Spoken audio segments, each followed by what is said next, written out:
하나님의 구원 이렇게 받는다. 이지춘 목사. 오늘은 제23편으로 이 구원을 위해 독생자가 행하신 일, 그 중에서 대속물이 되어 주심에 대해서 알아보도록 하겠습니다. 마태복음 20장 28절 말씀입니다. 인자가 온 것은 섬김을 받으려 함이 아니라 도리어 섬기려 하고 자기 목숨을 많은 사람의 대속물로 주려 함이니라. 이 말씀 가운데 인자는 예수님께서 자기 자신을 부르실 때 사용하신 말로 하늘과 땅의 주권자라는 뜻입니다. 또한 대속물은 원어의 루트론으로 형벌이나 죽음을 대신하여 바치는 제물이라는 뜻입니다. 이스라엘 백성이 모세의 인도함을 따라 애굽에서 나올 때 어린 양을 잡아 그 피를 문설주에 바름으로써 모든 생축과 사람의 첫 태생이 죽임을 당하는 하나님의 심판을 면한 것이 바로 이 대속물의 구체적인 모형입니다. 어린 양이 대속물이 된 것입니다. 그 후로 이스라엘 백성은 이날을 기념하여 죽음의 사자가 넘어갔다라는 뜻으로 유월절이라는 절기를 만들어 오늘날까지 지키고 있습니다. 예수님께서 대속물로 주려 함이니라고 하신 말씀은 예수님 자신이 유월절 어린 양처럼 죽고 그 흘리신 피로 인하여 예수님을 믿는 자마다 죄사함을 받고 멸망에서 구원을 얻게 하는 예수님의 대속 사역을 의미했습니다. 그래서 세례 요한은 예수님을 보고 요한복음 1장 29절에 보라 세상을 지고 가는 하나님의 어린 양이로다 라고 했습니다. 예수님의 대속 사역은 이사야서 53장 4절 이하에 이미 예언되었습니다. 이사야서 53장 4절로 9절 말씀입니다. 그는 실로 우리의 질고를 지고 우리의 슬픔을 당하였거늘 우리는 생각하기를 그는 징벌을 받아서 하나님에게 맞으며 고난을 당한다 하였노라. 그가 찔림은 우리의 허물을 인하며 그가 상함은 우리의 죄악을 인함이라. 그가 징계를 받음으로 우리가 평화를 누리고 그가 채찍에 맞음으로 우리가 나음을 입었도다. 우리는 다 양 같아서 그릇 행하며 각기 제 길로 갔거늘 여호와께서는 우리 무리의 죄악을 그에게 담당시키셨도다. 그가 곤욕을 당하여 괴로울 때에도 그 입을 열지 아니하였으며 마치 수도장으로 끌려가는 어린 양과 털 깎는 자 앞에 잠잠한 양같이 그 입을 열지 아니하였도다. 그가 곤욕과 신문을 당하여 끌려갔으니 그 세대 중에 누가 생각하기를 그가 산 자의 땅에서 끊어짐은 마땅히 형벌받을 내 백성의 허물을 인함이라 하였으리요. 그는 강포를 행치 아니하였고 그 입에 괴사가 없었으나 그 무덤이 악인과 함께 되었으며 그 묘실이 부자와 함께 되었도다. 이 예언에서 우리 무리의 죄악을 그에게 담당시키셨도다.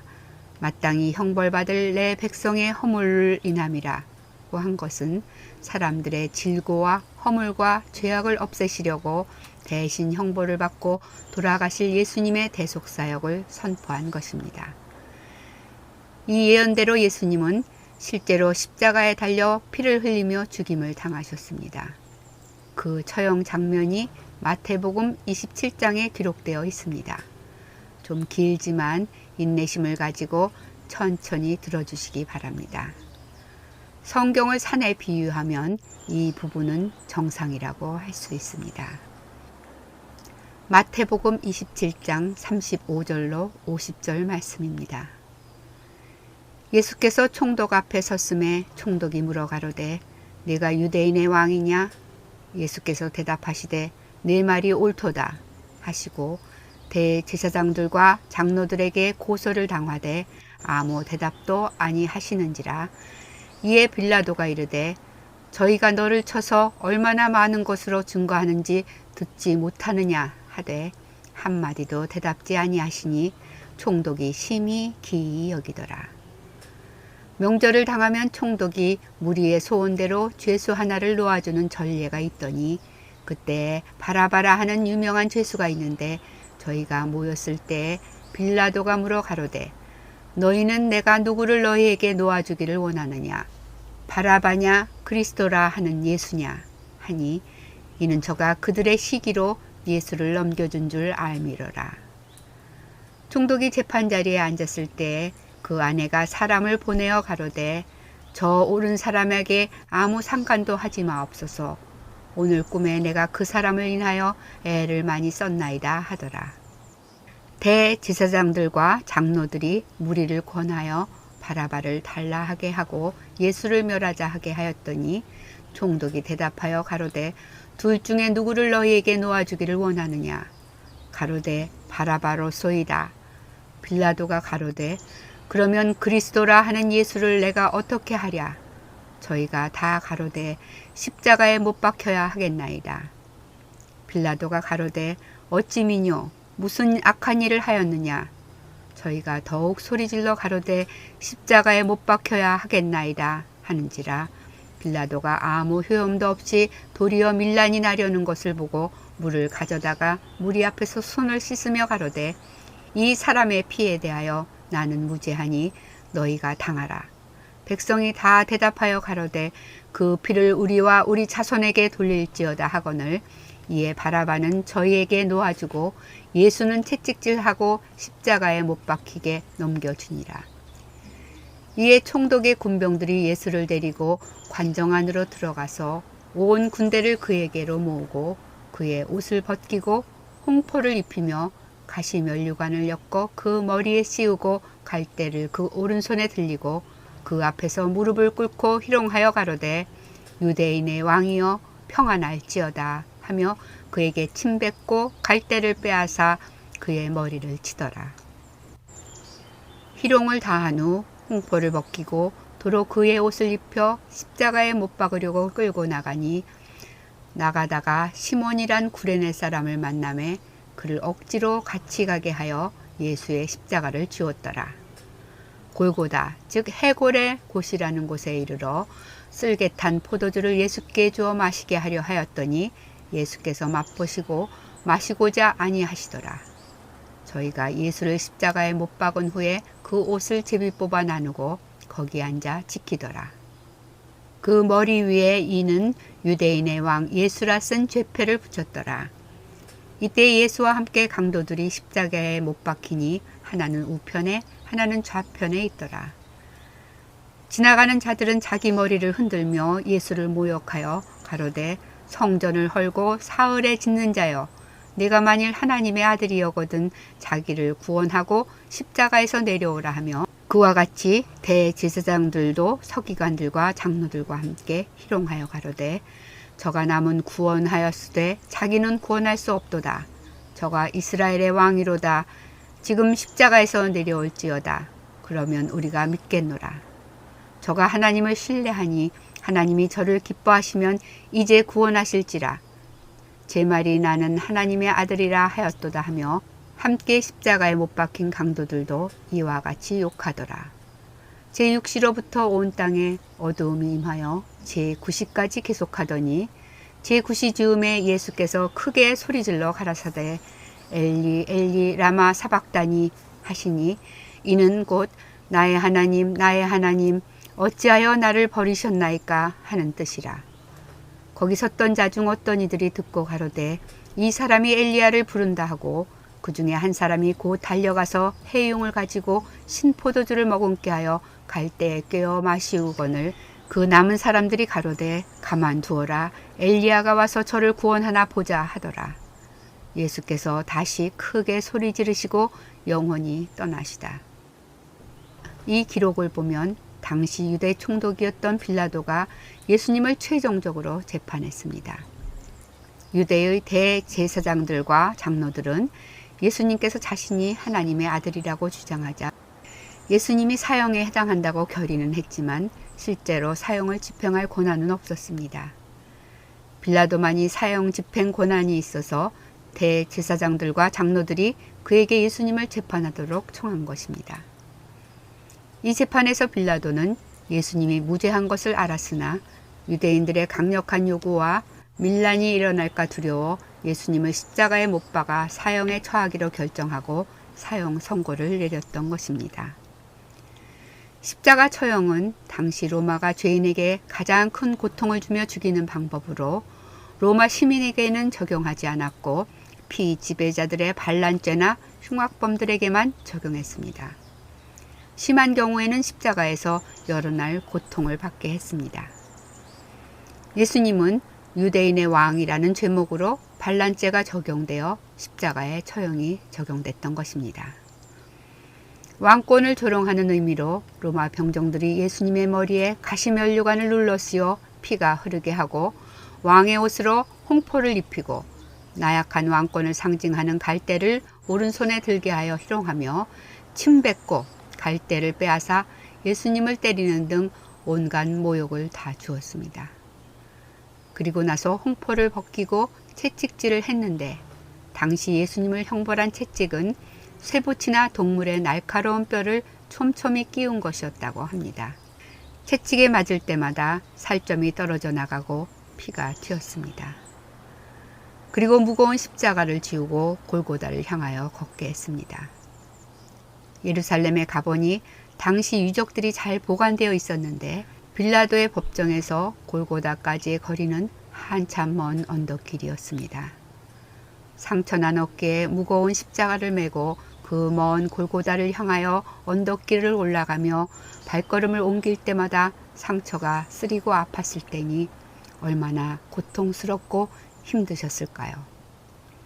기진맥진하여 7번이나 쓰러지셨다고 합니다. 예수님은 골고다 해골의 언덕에서 십자가에 못 박히셨습니다. 전문가들의 연구 기록을 보면 두 발의 복숭아뼈를 포개어 대못을 박았다고 하는데 그렇지 않으면 체중을 유지할 수 없었기 때문이라고 합니다. 뼈를 다쳐본 사람은 알겠지만 뼈가 부서질 때의 통증은 이루 말로 다 할 수가 없습니다. 양손에 목까지 박혔으니 예수님의 받은 고통은 얼마나 컸을 거예요. 아마 어마어마한 고통이었을 것입니다. 예수님이 장장 6시간이나 이렇게 십자가에서 고난을 받으실 때 십자가 주위에는 많은 사람들이 있었습니다. 함께 십자가에 못 박힌 죄수들과 당시 유대교의 지도자들이었던 바리새인들과 장로들은 머리를 흔들며 예수님을 조롱하고 소리를 질렀습니다. 네가 만일 하나님의 아들이여든 자기를 구원하고 십자가에서 내려오라. 저가 남은 구원하였으되 자기는 구원할 수 없도다. 저가 이스라엘의 왕이로다. 지금 십자가에서 내려올지어다. 그러면 우리가 믿겠노라. 저가 하나님을 신뢰하니 하나님이 저를 기뻐하시면 이제 구원하실지라. 제 말이 나는 하나님의 아들이라 하였도다. 도저히 참을 수 없는 모욕이요 조롱이었습니다. 당장 십자가에서 내려와 천군천사를 불러 모욕하는 자들을 능치 처참하고 지구와 온 인류를 멸망시켜도 시원치 않을 모욕이었습니다. 그러나 예수님은 그것이 마귀가 원하는 것이라는 것을 너무나 잘 아셨습니다. 십자가에서 내려오면 예수님의 대속사역은 실패할 것이고 인류는 죄사함을 받을 길이 전혀 없어 모두 멸망을 받을 것이며 그렇게 되면 하나님의 뜻이 이루어질 수 없음을 너무도 잘 아셨습니다. 그래서 십자가에서 내려올 수 있는 능력마저도 완전히 포기하셨던 것 같습니다. 제9시 지금의 오후 3시쯤 됩니다. 즈음에 예수께서 크게 소리질러 가라사대 엘리 엘리 라마 사박다니 하시니 이는 곧 나의 하나님 어찌하여 나를 버리셨나이까 라고 하신 말씀은 예수님이 처절하게 완전히 하나님으로부터 버림받은 상태였던 것을 분명하게 보여줍니다. 십자가에서 내려오라고 아무리 마귀가 소리를 질러도 내려와서는 안 되었지만 내려올 수 있는 능력도 없으셨던 것 같습니다. 하나님이 버리셨다고 했기 때문입니다. 그만큼 예수님의 대속사역은 전혀 실수 없이 완성되어야 할 하나님의 뜻이었습니다. 아무리 고통이 커도 피할 길이 없었고 인류의 죄를 대속하기 위해 그대로 받아야만 했습니다. 마지막으로 예수님께서 다시 크게 소리를 지르시고 영원히 떠나시다 라고 하신 말씀을 요한복음 19장 30절에 예수님께서 신 포도주를 받으신 후 가라사대 다 이루었다 하시고 머리를 숙이시고 영혼이 돌아가시니라 라고 하신 말씀과 대조해 보면 크게 소리 지르시고 라는 말씀의 내용이 다 이루었다 라는 것을 알 수 있습니다. 다 이루었다 라는 말은 원어로 테텔레스타이로 모든 것을 끝까지 다 이루었다 라는 뜻입니다. 이로써 예수님께서는 십자가에서 운명하시면서 하나님의 독생자로서 이루어야 할 인류의 죄를 위한 대속물로서의 모든 사명을 다 이루셨다는 것을 크게 선포하셨습니다. 예수님은 선지자 이사야가 예언한 대로 십자가에서 유월절 어린 양처럼 온 인류의 죄를 대속하기 위한 대속물이 되신 것입니다. 이로써 누구든지 자기가 죄인임을 시인하고 회개하며 하나님께로 돌아와 예수님을 믿으면 죄 사함을 받고 구원을 얻게 된 것입니다. 이는 실로 사람이 아무리 감사해도 다 감사할 수 없는 하나님의 한없는 은혜였습니다.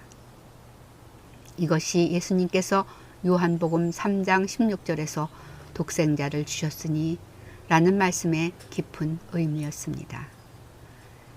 예수님의 대속은 단순히 사람의 죄를 위하여 대신 돌아가신 것만으로 끝난 것이 아니었습니다. 사람을 온전하게 회복시키는 속량의 역사도 함께 이루어 주셨습니다. 다음은 24편으로 율법의 저주에서 속량하심에 대해서 알아보도록 하겠습니다. 감사합니다.